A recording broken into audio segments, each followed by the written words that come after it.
Noi vi dobbiamo presentare un po' di dottrina spirituale, però anche un po' di storia soprattutto.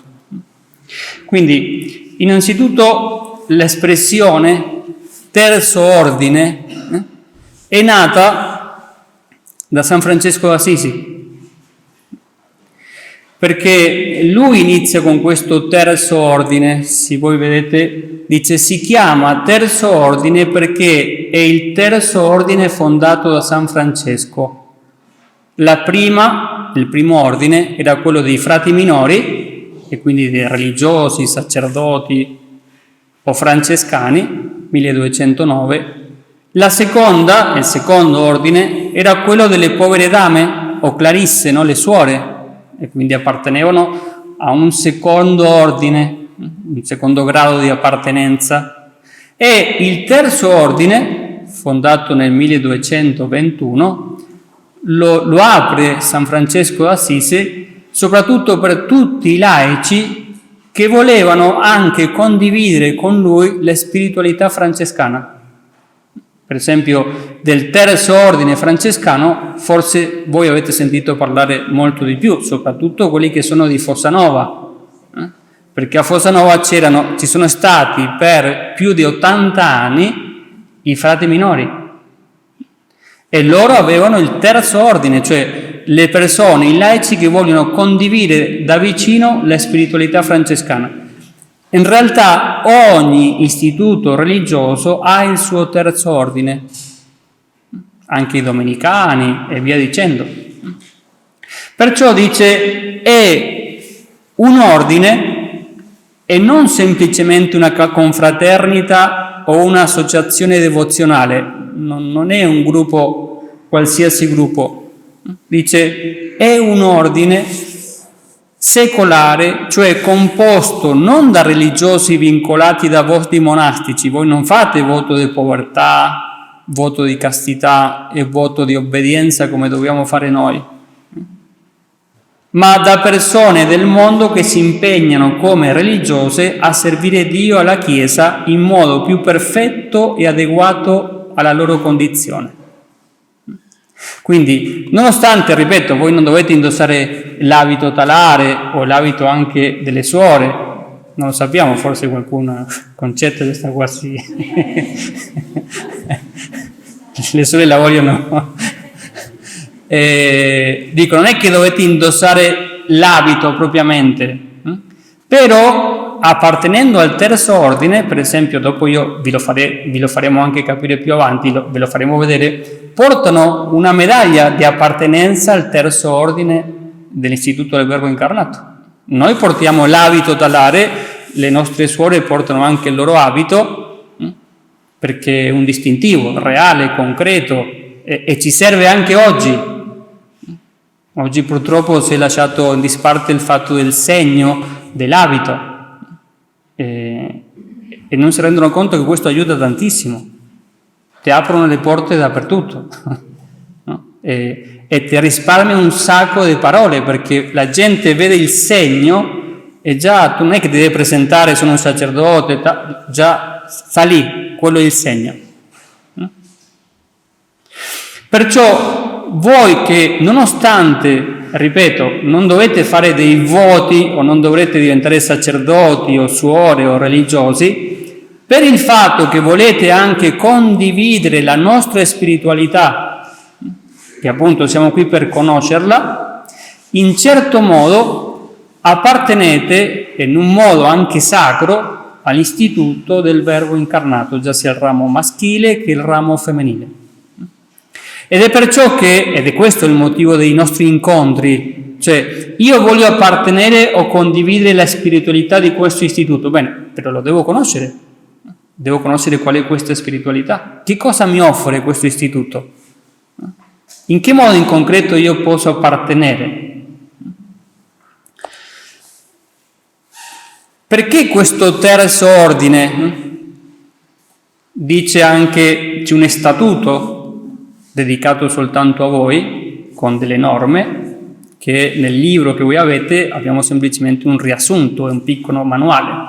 Però perché un terzo ordine? Perché offrire anche ai laici di poter vivere insieme a noi queste spiritualità. Dice: cerchiamo così di aiutare gli innumerevoli fedeli laici che insistentemente ci chiedono di poter avere aiuto spirituale affinché alla luce dei principi e fini della nostra famiglia religiosa possano procurarsi un aiuto vitale per la propria santificazione e per quella degli altri, per la gloria di Dio e il bene della Chiesa. Cioè, perché offrire o aprire le porte ai laici di un istituto che sembrerebbe che fosse soltanto per sacerdoti e suore?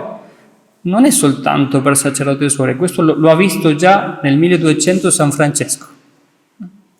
Per tutte le persone che, sposate, quindi non potevano diventare né suore né religiose, volevano condividere o vivere anche lo spirito francescano.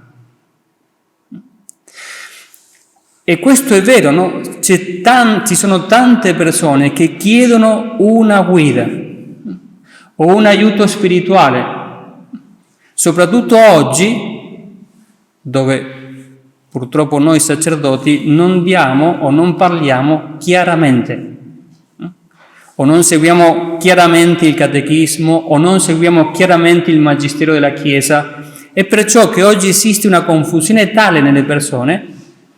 Voi pensate semplicemente riguardo a quello che è il matrimonio, il divorzio, l'aborto, i lobby e tutto quello che potete. C'è anche differenza di opinione tra i sacerdoti. Immaginate dopo le persone. Ed è perciò che le persone cercano qualcuno che li guidi e semplicemente qualcuno che le ripete un'altra volta che il catechismo della Chiesa Cattolica sarà sempre lo stesso ieri, oggi e domani, che non è cambiato niente. Perché ci sono persone che si impauriscono pensando che la Chiesa adesso ha cambiato, accetta questo, quell'altro, Perciò che sono molti laici che chiedono di farsi guidare, soprattutto ricevendo una dottrina seria, consistente, ma ripeto, è semplicemente tornare un'altra volta all'essenziale, ai nostri fondamenti, al catechismo della Chiesa Cattolica. Cosa è un terziario? Oltre ad appartenere a questo terzo grado, no? Di appartenenza a un istituto, dice i terziari della nostra famiglia religiosa sono uomini e donne che, vivendo nel mondo, si impegnano a formare con noi un'unica famiglia unita dalla stessa fede, gli stessi fini, la stessa missione. Vedete, si impegnano a formare con noi un'unica famiglia, che vuol dire avere la stessa fede, gli stessi fini e la stessa missione, che è appunto quello che noi stiamo cercando di capire adesso. Qual è il fine, la fine, lo spirito di questo istituto? Consiste nel vivere con grande coerenza e impegno le esigenze del battesimo nel mondo, cioè nel proprio ambiente familiare, lavorativo, eccetera, in sintonia con la spiritualità propria della famiglia religiosa. Che ogni volta che voi sentite parlare di vivere in sintonia con la spiritualità di questo istituto, no? O di vivere insieme o di condividere il carisma e il fine specifico di questo istituto, voi sempre ricordate che questo istituto si chiama Istituto del Verbo Incarnato.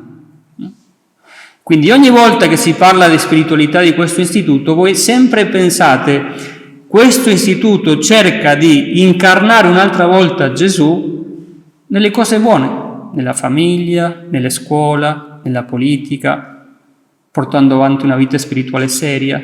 Tutto quello che ci ha detto Padre Andrés la volta scorsa. O quello che dice San Paolo: già non sono io che vivo in me, è Cristo che vive in me. Cioè dobbiamo cercare che Cristo si incarni dentro di noi, al punto tale che le persone che ci vedono dall'esterno dicano realmente: questo è un cattolico, pieno, coerente. E questa è la cosa che noi nel fondo cerchiamo di trasmettere, ed è questa la cosa che uno dovrebbe fare come un vero cattolico, che gli altri si rendano conto che uno è cattolico. non soltanto mettendoci la maglietta di cattolici, no? Ma con coerenza, con parole, con la propria vita, ed è questa la difficoltà. Perché è importante un terziario in questo istituto? Uno dice, perché devono esistere i terziari? Non basterebbe soltanto i religiosi, le religiose. Il direttorio, cioè il documento che parla del terzo ordine, dice: il terzo ordine è parte essenziale e costitutiva dell'istituto. Da qui non può prescindere, già lo aveva detto Padre Andres la volta scorsa, in quanto è la prolungazione del suo agire negli ambiti propri della vita laicale. Cioè, realmente per poter incarnare Cristo in tutte le cose del mondo, nelle cose buone del mondo, a noi, per poter portare avanti questa spiritualità, non bastano soltanto i sacerdoti e non bastano soltanto le religiose. Perché? Perché ci sono tanti ambienti nei quali noi non possiamo entrare. Per esempio, io lo vedo molto chiaramente, un esempio concreto, no? Nel corso che noi facciamo per i fidanzati. Molte cose che io non posso dirle a loro, se la possono dire sì i matrimoni, gli sposi. Io ho 2 coppie che mi aiutano a seguire i ragazzi che si preparano per il matrimonio. E loro li parlano con molta più tranquillità di cose che alle volte io mi sentirei un po' male di dirle qualcosa. Invece loro li parlano, ci servono i laici.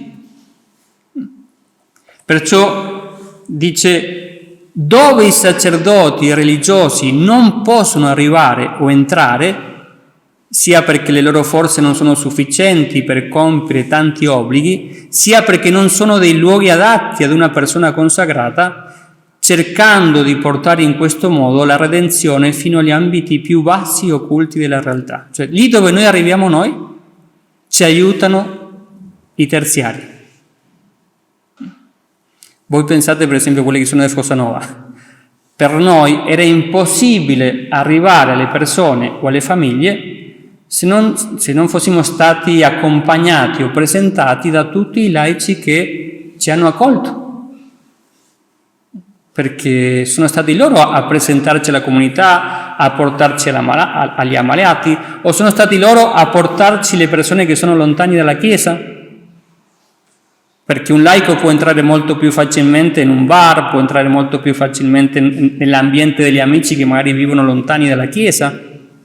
Mi viene ancora in mente quello che sta portando avanti Padre Luca con il Museo della Passione, dove si farà una rappresentazione della Passione. Bene. Lì si sono presentati tante persone che non venivano mai in chiesa, però si sono presentati sempre tramite laici, persone che vengono a Fossanova, che hanno fatto di ponte. Noi non saremmo arrivati mai. Infatti mi dicono, non so, voi sicuramente conoscete tutti conoscete la Cicca del bar di Fossanova, lei mi dice sempre: guarda, io sto vedendo arrivare gente che non aveva visto mai in chiesa. Non sono persone che cominciano ad andare a messa tutte le domeniche, non è che subito cominceranno ad andare a messa tutte le domeniche, però fai un gancio con qualcosa di spirituale. Però nemmeno l'abbiamo fatto noi come religiosi, come sacerdoti o come religiosi, lo avete fatto voi. Perché uno ha chiamato un amico, un altro ha chiamato un altro gruppo di amici, si è presentato un altro. E così comincia. Però se non ci fossero i laici, se non ci fossero le persone come voi in chiesa, è impossibile. Perciò che noi vogliamo farvi capire che la vostra vocazione, e questo anche lo ribadisco un'altra volta, poi lo aveva detto anche Padre Andres, è una vocazione sacra. La vocazione del laico è una vocazione sacra e voglio sottolineare questa cosa, non è semplicemente fare pubblicità, no, è vero. E ve lo dico perché Sacerdote, la parola sacerdote viene da questa parola sacro, è quello che dà qualcosa di sacro o quello che fa qualcosa di sacro, come per esempio sacrificio. Che uno dice oggi la parola sacrificio qualcosa, ma sacrificio è fare qualcosa di sacro. Il sacerdote, come io, è il sacerdote che la Chiesa chiama ministeriale, deve dire la messa, può amministrare i sacramenti, però attenzione, non sono io soltanto sacerdote, la Chiesa dice anche voi laici siete sacerdoti, cioè è fortissimo quello che dice, siete sacerdoti condividendo il sacerdozio comune della Chiesa. E uno dice, in che senso i laici sono sacerdoti? Già dal battesimo. Nel battesimo si usa l'olio del crisma che viene utilizzato il giorno dell'ordinazione per ungere le mani del sacerdote. Lo stesso olio si usa per ungere il petto del bambino e lo stesso olio si usa per la cresima, l'olio del crisma. Che vuol dire? Che un laico, anche se non è sacerdote ministeriale, anche se non ha ricevuto il sacramento del sacerdozio, per il battesimo Dio gli dà la capacità di fare cose sacre. E uno dice, che cosa sacra fa un laico? Tantissime, molto di più di quello che voi pensate. Quando il sacerdote celebra la messa, dice, pregate fratelli, perché il mio e vostro sacrificio sia gradito a Dio Padre Onnipotente. Cioè sta dicendo, la messa che io sto celebrando e quella che state celebrando voi, dice lui, pregate fratelli perché il mio è vostro sacrificio. Voi state celebrando la messa con il sacerdote. E il segno anche liturgico più evidente di questa verità è l'offertorio, quando il laico prende il pane e il vino e viene verso l'altare per darlo al sacerdote. Che sta dicendo? Che anche lui sta partecipando attivamente del sacrificio della messa. E il laico sta offrendo anche lui il suo sacrificio, il sacrificio di tutti i giorni.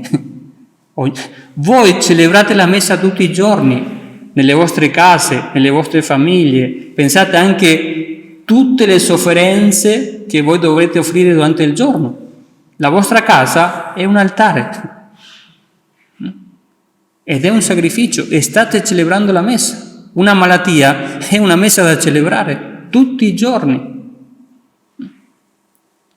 Perciò che noi dobbiamo tenere presente che questa sacralità alla quale tutti siamo chiamati, io dal punto di vista sacramentale sopra l'altare, però anche voi dovete celebrare la vostra messa dove? Nella vostra famiglia? Perché deve essere un sacrificio di suave odore a Dio, cioè deve essere un'offerta a Dio. Sacrificio nel senso di fare qualcosa di sacro. Dovete realizzare la vostra messa nel vostro lavoro. Cioè anche lì io devo sapere, Gesù Cristo ha voluto incarnarsi per lavorare di nascosto 30 anni, che per noi sempre è qualcosa sempre di strano, perché questa sproporzione di 30 anni di vita nascosta e soltanto 3 anni di vita pubblica. Noi volessimo che Gesù, perché non si mise subito a fare dei miracoli? Poteva convertire più gente, poteva fare, che ne so, tante cose. 30 anni di vita nascosta, affinché uno capisca che il lavoro silenzioso fatto in famiglia, fatto a scuola, nelle sofferenze, lì dove non mi vede nessuno, è qualcosa di sacro. E tutti siamo chiamati ad offrirlo. È perciò che ognuno di noi deve santificarsi nelle piccole cose di ogni giorno. Perché? Perché Gesù si è santificato nel nascondimento di 30 anni. Infatti le dicevano, non è questo, abbiamo sentito la domenica scorsa, non è questo il figlio del carpentiere? Cioè, la sua mamma e i suoi fratelli non si trovano qui in mezzo a noi?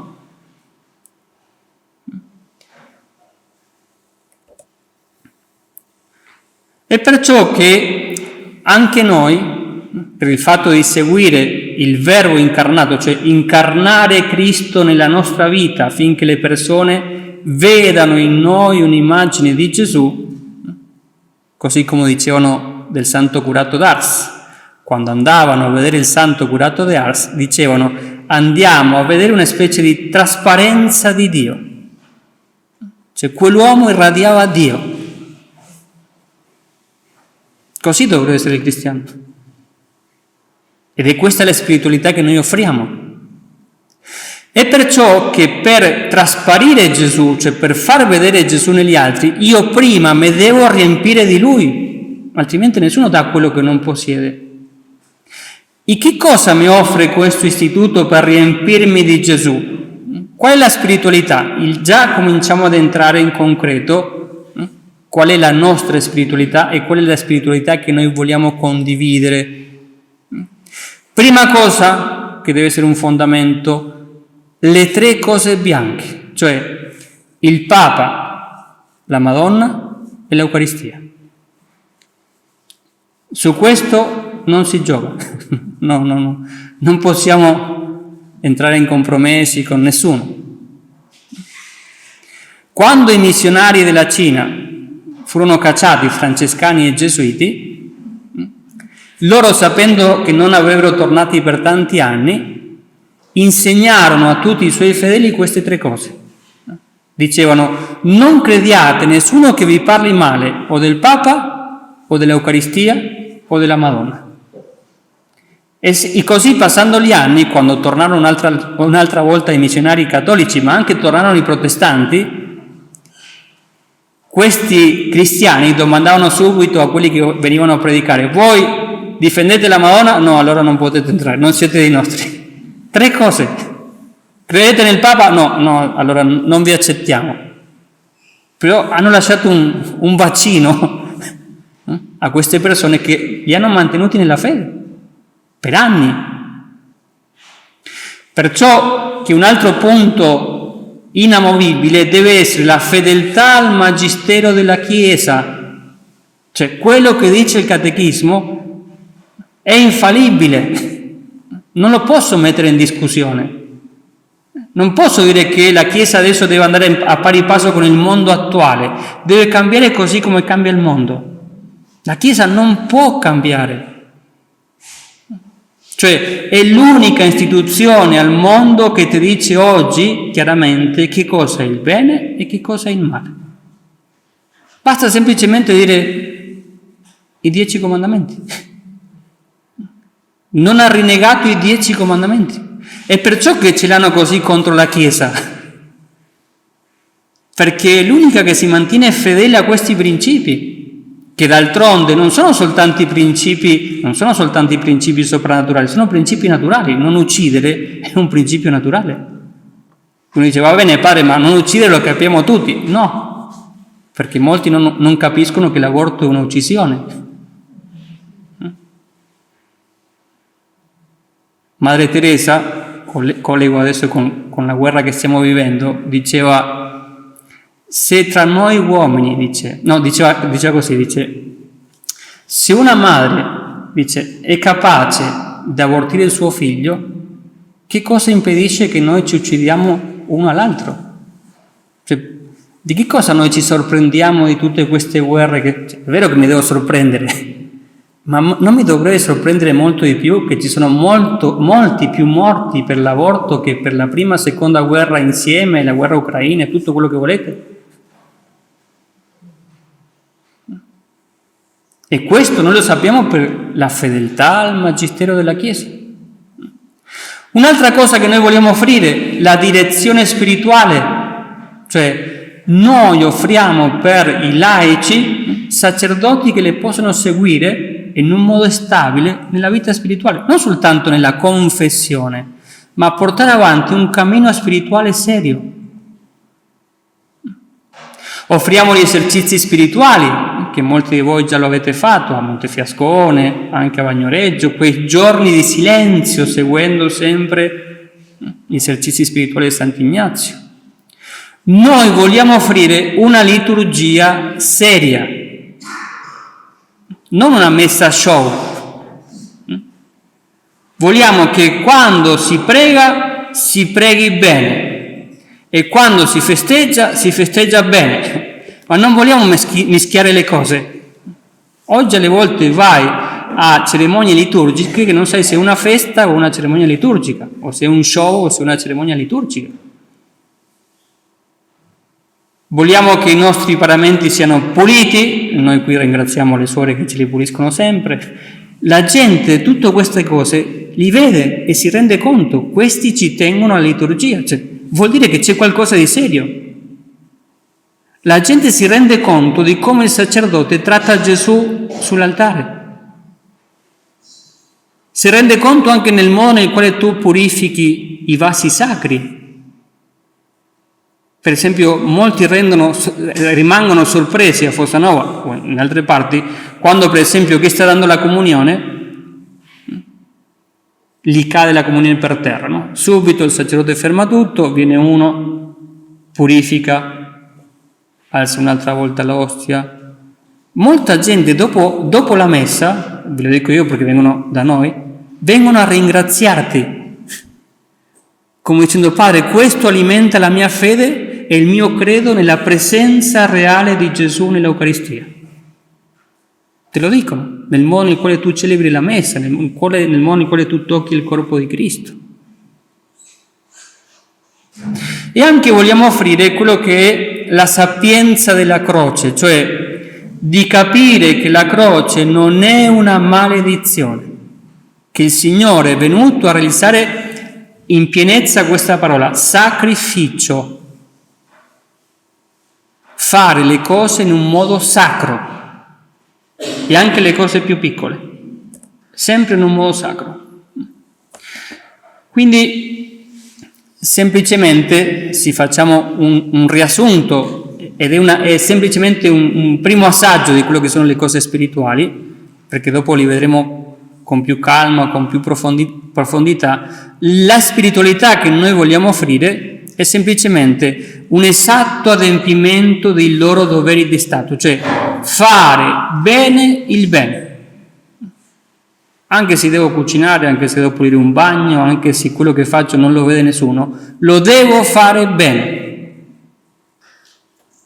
Perché se io ci credo nella presenza di Dio, Dio mi guarda anche quando sono da solo. Secondo, devo dare un'autentica testimonianza di vita cristiana, già l'abbiamo detto, se io voglio condividere la spiritualità del Verbo incarnato, prima di predicare agli altri questa spiritualità, io devo far sì che il Verbo si incarni in me, cioè che le altre persone riconoscano Gesù in me. Questa persona per come è, per come parla, per la carità che ha, è una persona realmente cristiana, coerente. E anche, come vi abbiamo detto, noi vogliamo condividere con voi l'apostolato della preghiera.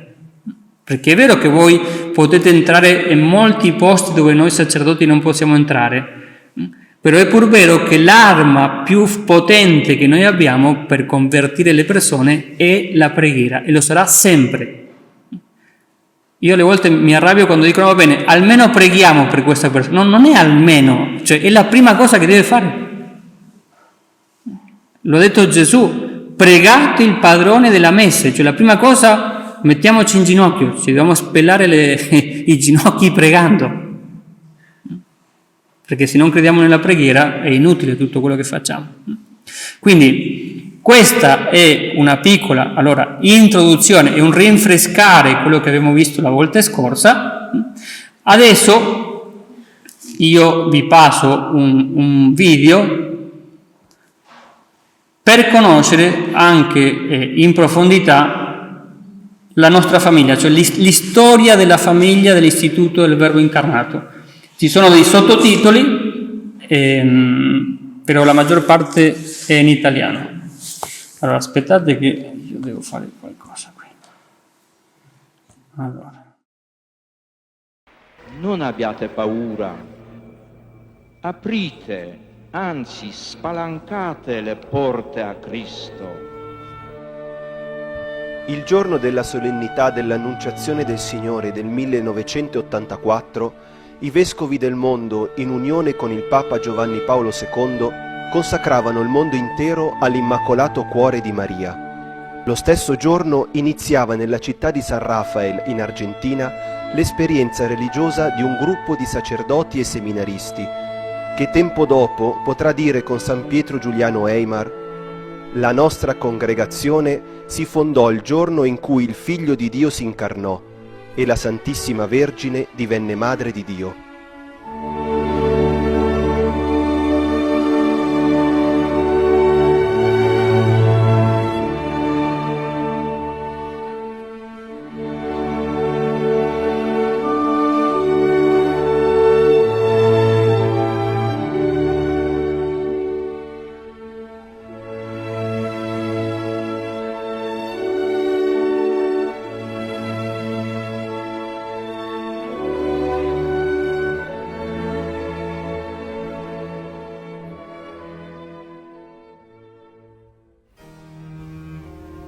Il 3 maggio del 1981, festa del Cristo della Quebrada, Padre Buela riceveva la grazia per iniziare la fondazione. Después al día siguiente hice como el examen de la consolación y vi que era de Dios y nunca dudé ni pude dudar, porque fue una gracia, como dice San Ignacio, del primer tiempo. Il passo seguente fu di trovare un'autorità ecclesiastica che desse l'autorizzazione per dare inizio alla fondazione. Il 7 ottobre del 1983, Monsignor Leon Krug comunicava il suo permesso per iniziare l'esperienza di vita religiosa nella sua diocesi di San Rafael.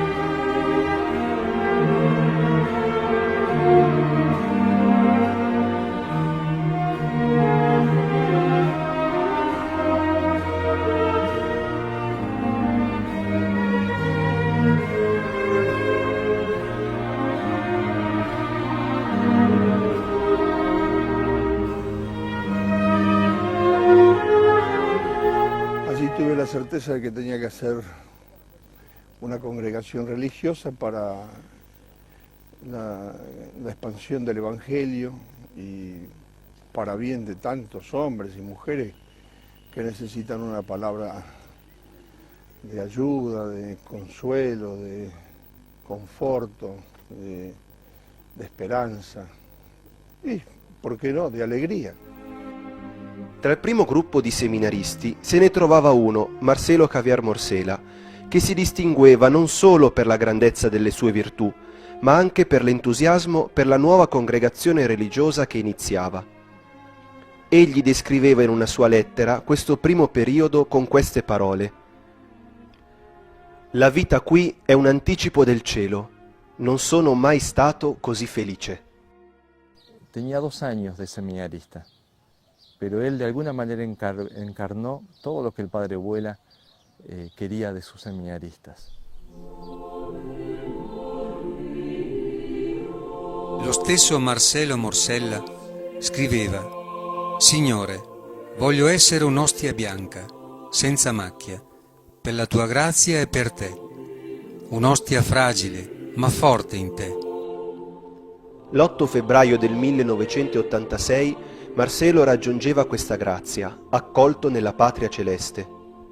Quel giorno Padre Buela disse: «Oggi abbiamo fondato in cielo». Dopo la sua morte l'istituto crebbe molto vertiginosamente ed i seminaristi futuri troveranno in lui uno dei più alti esempi di religioso dell'istituto del Verbo incarnato. Yo nunca me imaginé que iba a ser algo tan grande. Sospechaba en los primeros tiempos que se venía algo grande porque los tiempos de Dios no eran los tiempos nuestros. Nosotros pensábamos que todo tenía que ser más tranquilo, más sereno, ir consolidando cosas.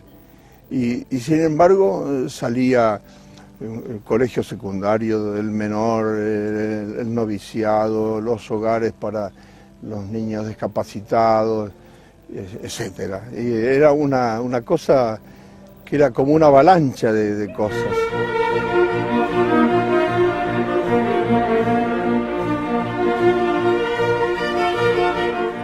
Il 25 dicembre, sotto l'autorizzazione di Monsignor Kruk, ebbe luogo la fondazione del primo monastero del ramo contemplativo maschile. Dato che molti dei nostri giovani religiosi ripetutamente hanno espresso la loro convinzione che Dio li chiama a una vita più contemplativa, procediamo a fondare, con il beneplacito del signor Vescovo diocesano, il monastero del Verbo incarnato. Il 19 marzo 1988 Padre Buela fondò l'Istituto delle Serve del Signore e della Vergine di Matarà, ramo femminile della famiglia religiosa del Verbo incarnato.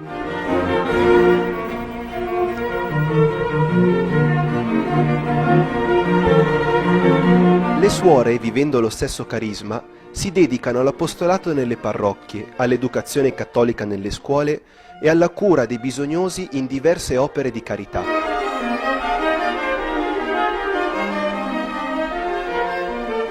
Nella località di Ramacaida, a San Rafael, si fonda la prima casa di carità dell'Ive, sotto la protezione di San Martino di Tours, destinata ai bambini disabili e ad essere l'inizio della futura Città della Carità.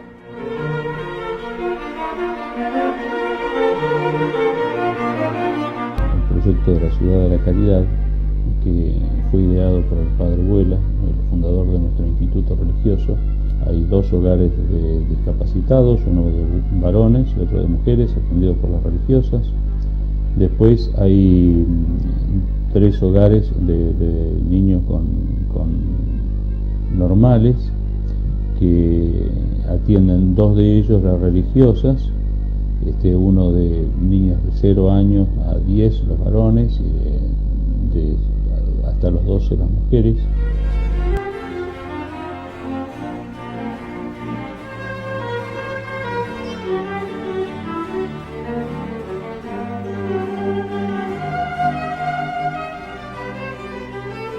Tomamos mucho del espíritu de Don Orione, que confiaba en la providencia y se ocupaba de los pobres más pobres, de los pobres que nadie quiere. Creo que ese tiene que ser el trabajo, porque eso da un testimonio fuerte. Es decir, no, el cristianismo no es una teoría, sino que es una vida.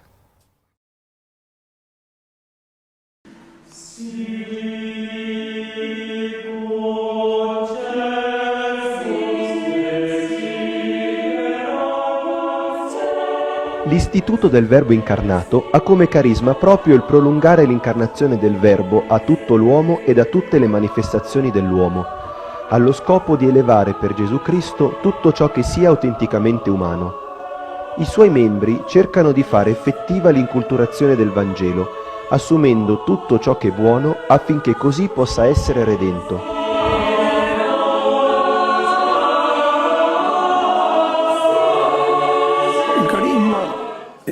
Sería la evangelización de la cultura, porque así como el Verbo se encarna en la naturaleza humana en Cristo, nosotros debemos buscar de encarnar a Cristo en toda la realidad verdaderamente humana.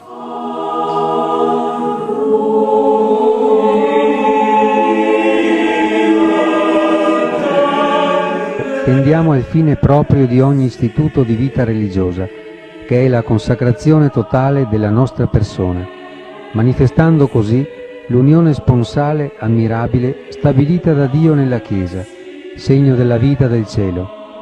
In questo modo compieremo la piena donazione di noi stessi come sacrificio offerto a Dio, attraverso il quale tutta la nostra esistenza diviene culto continuo a Lui nella carità.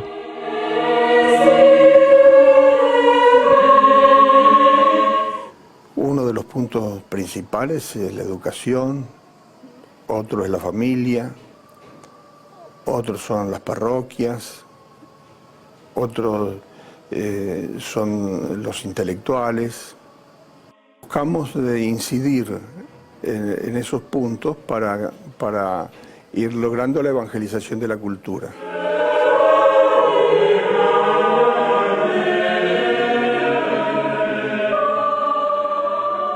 Vogliamo fondarci in Gesù Cristo e solo in Cristo, e Cristo sempre, e Cristo in tutto, e Cristo in tutti, e Cristo tutto. Vogliamo seguire Gesù crocifisso, povero, casto y obediente. Y bueno, hemos nacido en la fe católica y pensamos con la gracia de Dios morir en la fe católica. Esa es nuestra identidad.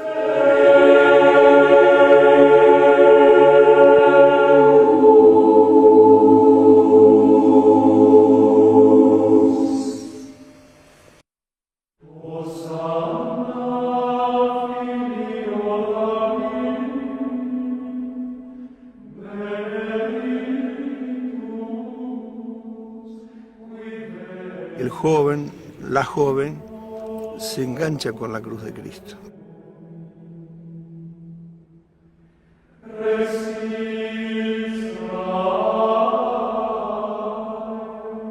Yo creo que la razón de tantas vocaciones se debe a que nosotros no vaciamos la cruz de Cristo.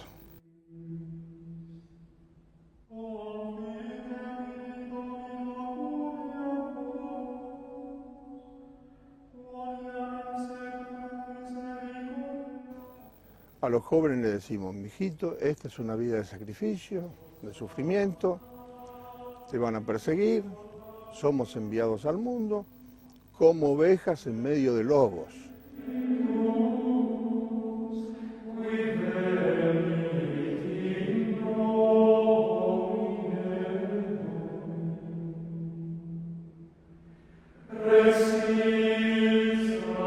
Vivimos una vida donde tratamos de que haya una formación seria,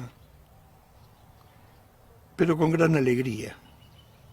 Yo creo que una de las cosas peores es un cristiano triste o un cristiano aburrido.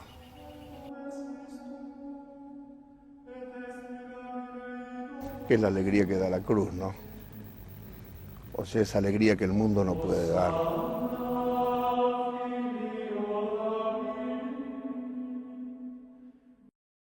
Il padre Vuela è anzitutto il nostro fondatore. Come tale, lui è la radice, la fonte strumentale di cui l'istituto vive. E bastava una sua parola perché tutti lo accogliessero, lo stimassero, lo amassero e seguissero i suoi insegnamenti. Por eso muchos me dicen, uy, ¿cuánto habrá sufrido? Los fundadores siempre sufren. Sí y no. ¿Por qué? Porque la cosa no es de uno, es de Dios. Y si es de Dios, Él lo tiene que llevar adelante. Así. Fin dagli inizi l'istituto ha riconosciuto un uomo come padre spirituale. Dominum Carolum Sancte Romane Ecclesiae Cardinalem Wojtyła.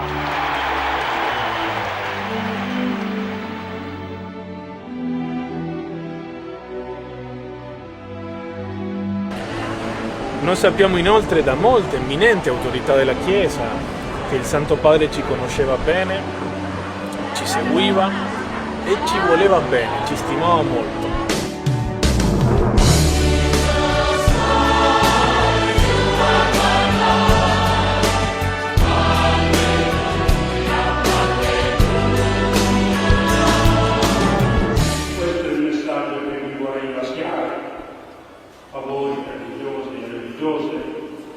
Della grande famiglia del Verbo incarnato, vi dico tutto la stima e l'affetto con cui Papa Giovanni Paolo II segue il cammino delle vostre due istituzioni.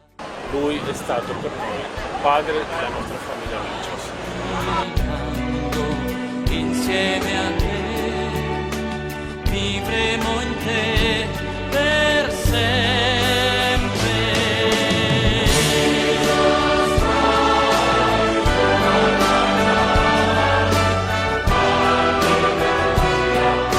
Noi abbiamo ricevuto una lettera. Ok, luce.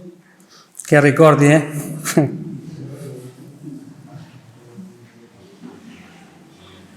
Bene, questo semplicemente per tenere presente l'istituto nasce nell'84 in Argentina, San Rafael, nell'88 nascono le nostre suore e avete visto anche qualcosa che già abbiamo detto, no? Il fatto della formazione seria, non è svuotare la croce. Quando ci domandano perché avete tante vocazioni, noi non facciamo pubblicità, diciamo guarda, questa è la croce, se vuoi seguire a Cristo la devi prendere, ti perseguiteranno, parleranno male di te, è questo che li ha dire i ragazzi, tutte le altre cose ce l'hanno nel mondo. Oggi purtroppo pensano che attirare i ragazzi al seminario vuol dire preparare al ragazzo una stanza perfetta, con tutte le comodità, questo ce l'ha nel mondo il ragazzo, lui vuole una cosa nuova. Bene, allora con questo finiamo questa catechesi.